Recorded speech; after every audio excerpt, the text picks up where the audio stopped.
Welcome to my channel Ajay's legal academy.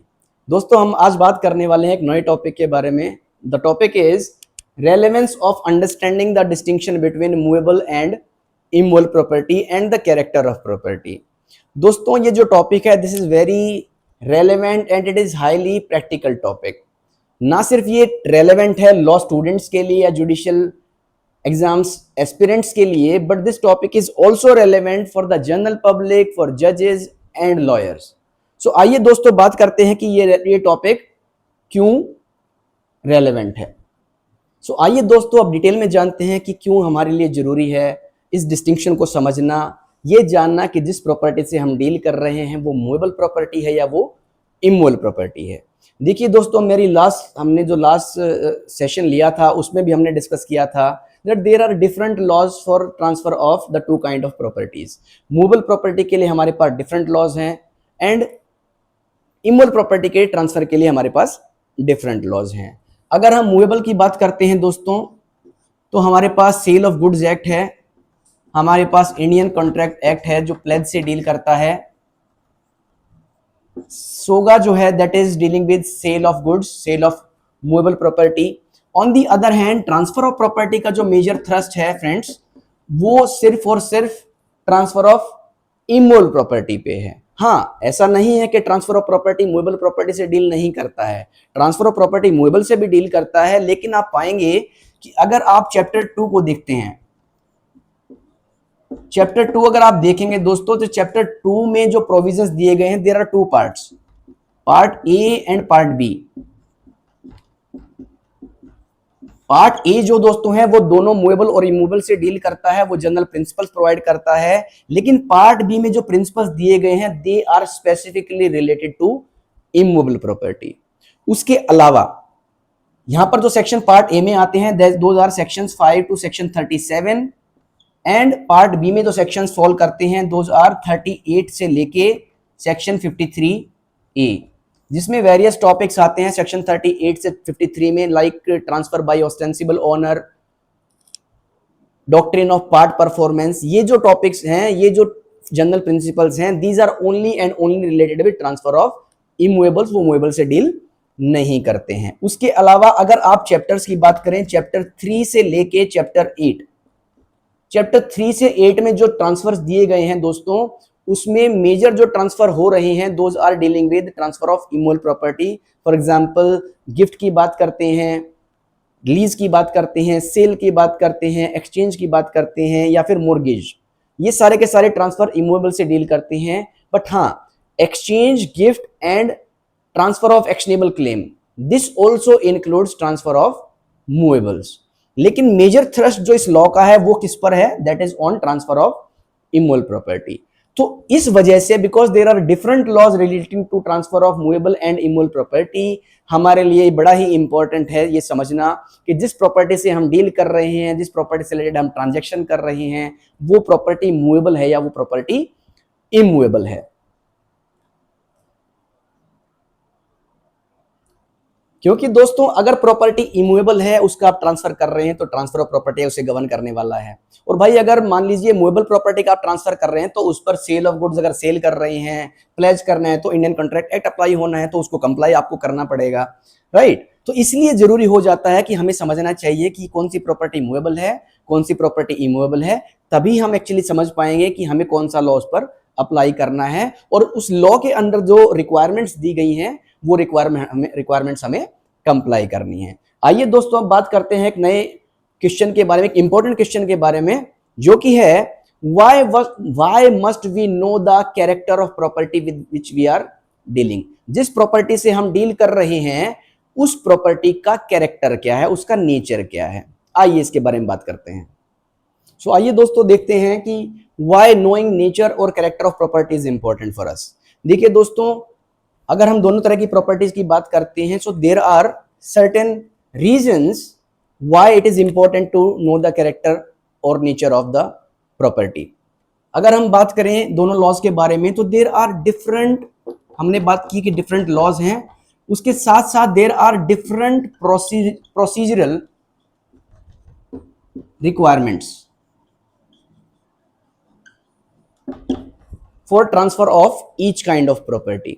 Secondly दोस्तों, जब हम बात करते हैं कि हमें प्रॉपर्टी से रिलेटेड कोई रेमेडी चाहिए, कोई डिस्प्यूट अराइज होता है with regard to movable property और immovable property and we need some remedy from the court, तो हमें कोर्ट में कोई सूट या प्रोसीडिंग फाइल अगर करना है तो उसके लिए डिफरेंट लिमिटेशंस पीरियड प्रोवाइड किए गए हैं। हमारा लॉ है law of limitation, that is limitation act 1963, वो कुछ लिमिटेशंस पीरियड प्रोवाइड करता है। सो उसके लिए भी ये जरूरी बन जाता है कि हमें पता होना चाहिए कि जिस प्रॉपर्टी से हम डील कर रहे हैं वो प्रॉपर्टी मूवेबल है या इमूवेबल प्रॉपर्टी है। आइए पहले बात करते हैं the first reason, what are the procedure requirements with regard to two kind of properties. तो आइए फ्रेंड्स, अब जानते हैं कि what are the procedural requirements for transferring an immovable property. देखिए, जब भी आपको कोई प्रॉपर्टी ट्रांसफर करनी है जो कि इमूवेबल प्रॉपर्टी है, तो आपको कुछ लॉज को कंप्लाई करना होता है। आपको ट्रांसफर ऑफ प्रॉपर्टी एक्ट को कंप्लाई करना है, आपको रजिस्ट्रेशन एक्ट 1908 को कंप्लाई करना है, आपको स्टैंप ड्यूटी एक्ट को कंप्लाई करना है। तो देखिए दोस्तों, जब भी कोई ट्रांसफर ऑफ इमूवेबल प्रॉपर्टी आपको करना होता है तो जनरली क्या रिक्वायरमेंट्स होती हैं कि आपके पास एक रिटन डीड होना चाहिए, आपको एक एग्जीक्यूशन करना पड़ेगा, रिटन डीड होगी जो आप एग्जीक्यूट करेंगे, आप उसको अटेस्ट कराएंगे, it should be attested by at least 2 witnesses as per the transfer of property act and it is also to be registered as per the registration act if it is so required by law. कोई जरूरी नहीं है कि हर एक transfer of immovable property को register आपको कराना है या उसको अटेस्ट कराना है। एज पर द लॉ अगर रिक्वायरमेंट है अटेस्टेशन की तो उसको आप अटेस्ट कराएंगे, अगर रिक्वायरमेंट है रजिस्ट्रेशन की तो आपको रजिस्टर कराएंगे। अब let us take an example कि कौन से ऐसे ट्रांसफर ऑफ इमूवेबल प्रॉपर्टी है जहां पर जनरली आपको क्या करना होता है या आपको रिक्वायरमेंट होती है लॉ में कि आपको उसे रजिस्टर कराना है। अगर हम बात करते हैं दोस्तों गिफ्ट ऑफ इमूवेबल प्रॉपर्टी की, गिफ्ट ऑफ इमूवेबल प्रॉपर्टी का सेक्शन अगर आप देखते हैं सेक्शन 123, सेक्शन 123 डील करता है, ये बताता है कि how a gift is to be effected. तो वहां पर मैंडेटरी है आपके लिए गिफ्ट को रजिस्टर कराना, वहां पर डिटेल्स उसकी दी गई हैं। सिमिलरली अगर हम बात करते हैं सेल की, सेल की बात करते हैं, सेक्शन 54 अगर आप देखते हैं दोस्तों तो सेक्शन 54 में प्रोवाइड किया गया है how a sale is to be effected. वहां पर रूल ये दिया गया है कि अगर कोई प्रॉपर्टी जो आप सेल कर रहे हैं उसकी वैल्यू 100 रुपए या उससे ज्यादा है तो उसको आपको कंपल्सरी रजिस्टर कराना है। या फिर अगर हम मॉर्गेजेस की बात करते हैं तो दोस्तों सेक्शन 59 प्रोवाइड करता है कि कुछ तरह की मॉर्गेजेस होती हैं, जैसे फॉर एग्जांपल सिंपल मॉर्गेज है, यूसुफ्रक्चरी मॉर्गेज है, उसमें भी आपको कंपल्सरी रजिस्ट्रेशन जरूरी है। अब बात करते हैं कि मान लीजिए लॉ ने रिक्वायर किया, law required that this particular deed should be in a registered form और आपने उसको रजिस्टर नहीं कराया, तो उसका इफेक्ट क्या होने वाला है? What are the effects of non compliance of the compulsory requirement of registration.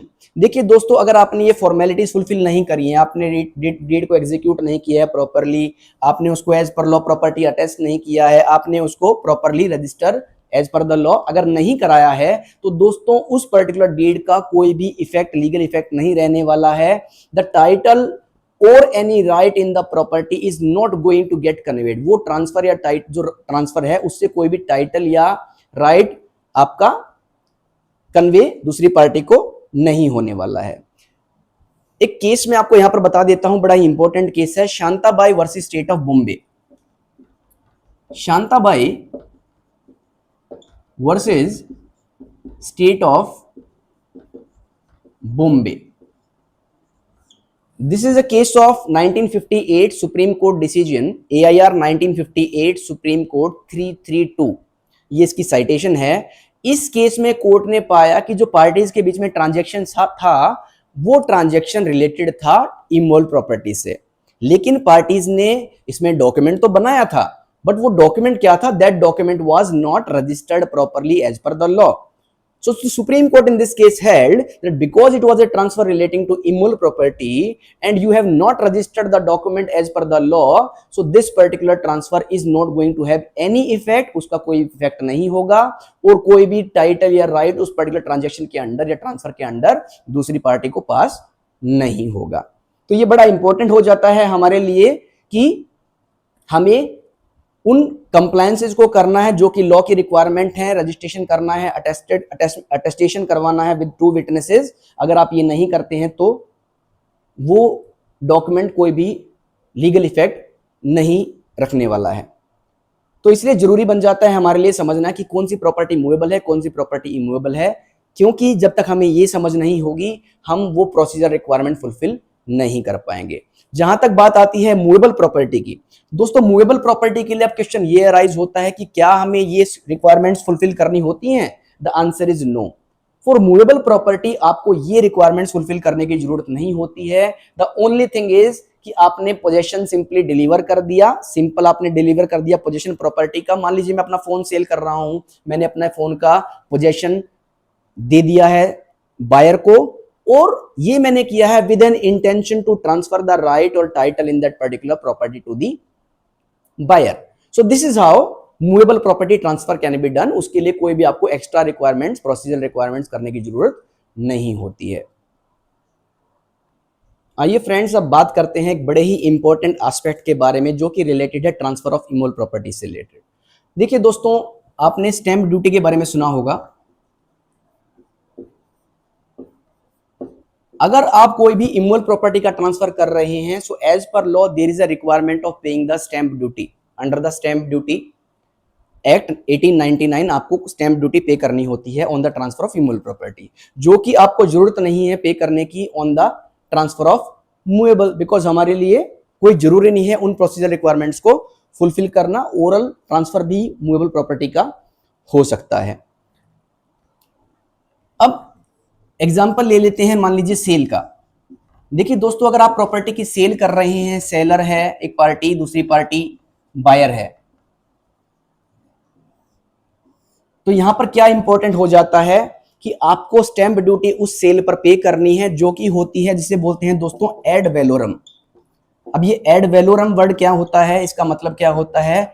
It means according to the value of the property. तो जो आपको स्टैंप ड्यूटी पे करना है वो according to the value of the property होगा। So मान लीजिए 50 लाख की प्रॉपर्टी है, so as per the rules laid down in the law there will be an stamp duty which would be decided according to the value, वो आपको पे करनी होगी। अगर मान लीजिए आपने वो स्टैंप ड्यूटी पे नहीं करी है तो उसका क्या इफेक्ट रहने वाला है? देखिए, जब भी आप एक डॉक्यूमेंट को रजिस्ट्रेशन के लिए प्रोड्यूस करेंगे बिफोर द सब रजिस्ट्रार जो अथॉरिटी होती है, रजिस्ट्रेशन अथॉरिटी होती है जो रजिस्टर करती है डीड्स को, जब भी आप उसे उनके सामने प्रेजेंट करेंगे, तो उनकी एक ड्यूटी होती है कि चेक करना कि whether proper stamp duty has been paid और नॉट।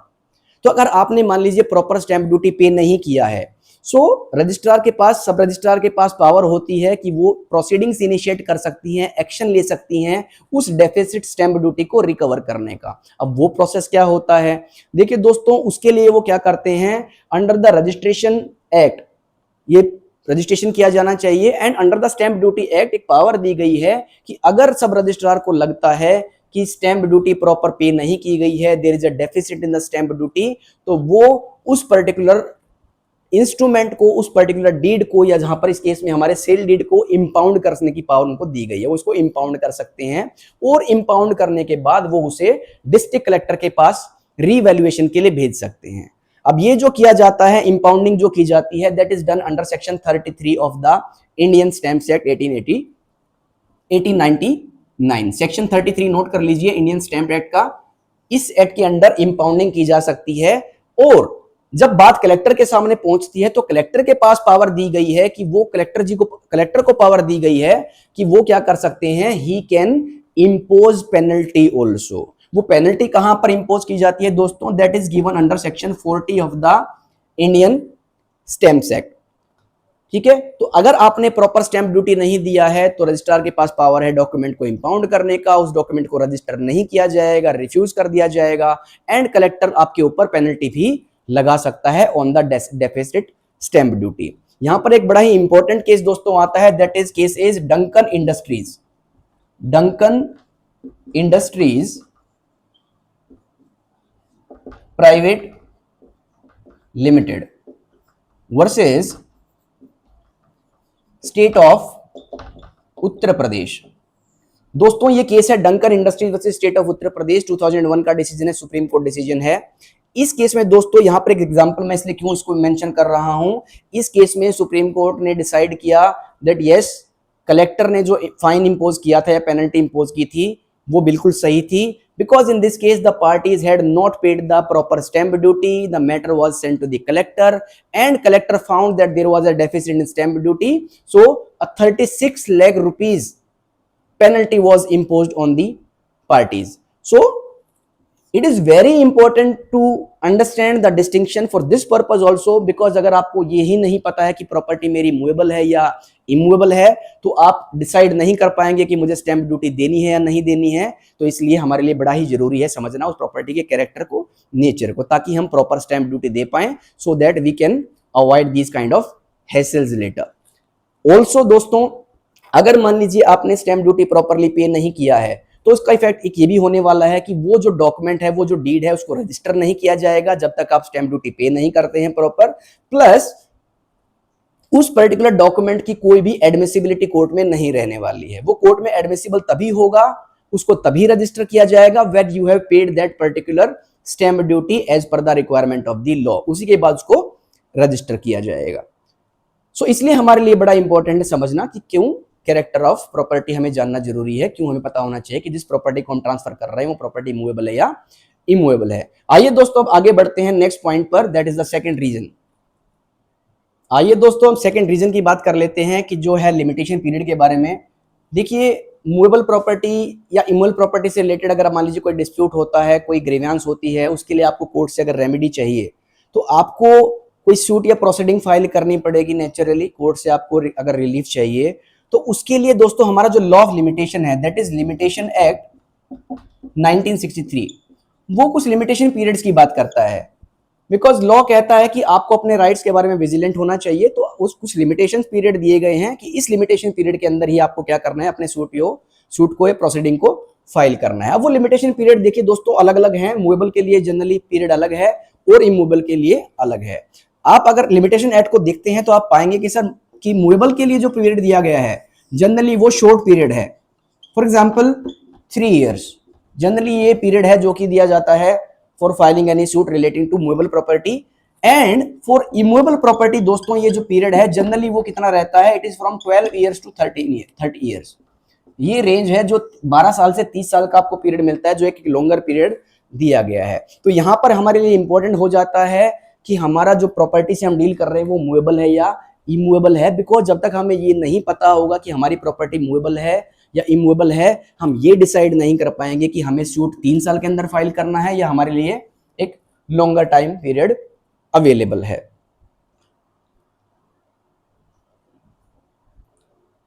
अब for example, let me give an example. मान लीजिए a person has been dispossessed, मान लीजिए मेरा फोन किसी ने मुझे डिस्पोजेस कर दिया है, मेरा phone wrongfully taken has been taken. So in that particular case I have a period of 3 years from the cause of action। जिस दिन से मुझे wrongfully डिस्पोजेस किया गया है उस दिन से मुझे 3 साल मिलते हैं मुझे सूट फाइल करने के। अगर मैं ये सूट 3 साल के अंदर फाइल नहीं करता हूं so my suit will be time barred and the court is not going to give any remedy to me। But अगर मान लीजिए case disposition of immovable property का है तो उसके लिए हमें 12 इयर्स का टाइम मिलता है, जो कि एक लंबा पीरियड है जिसके अंदर हम सूट फाइल कर सकते हैं।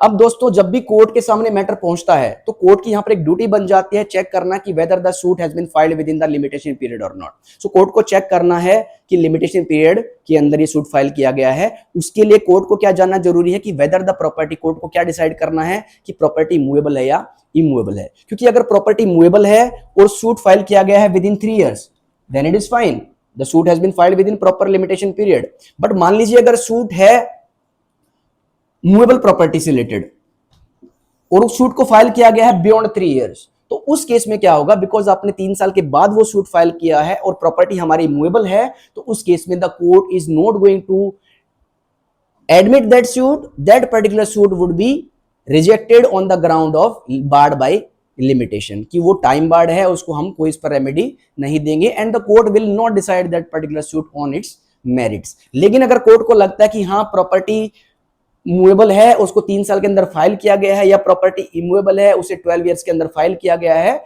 Then the court will admit that suit, उसको एडमिट कर लेगी, उस प्रोसीडिंग को एडमिट कर लेगी, plus then the court will decide that particular suit on its merits. So these are the reasons कि डिफरेंट लिमिटेशन पीरियड्स हैं, डिफरेंट प्रोसीजर्स हैं, डिफरेंट लॉज हैं। So it becomes very important for us to understand the distinction between movable property and immovable property, and हमें यह भी पता होना चाहिए कि जिस प्रॉपर्टी से हम डील कर रहे हैं वो प्रॉपर्टी मूवेबल है या इमूवेबल है, उसका कैरेक्टर क्या है। सो ये हमारा जो डिस्कशन था दोस्तों, इसलिए बड़ा रेलेवेंट और इंपॉर्टेंट बन जाता है। So that's all for today's session दोस्तों। I hope you find this discussion helpful in better understanding this particular topic. Do share your thoughts and feedback in the comment section below. आज के लिए सिर्फ इतना ही। Have a nice day.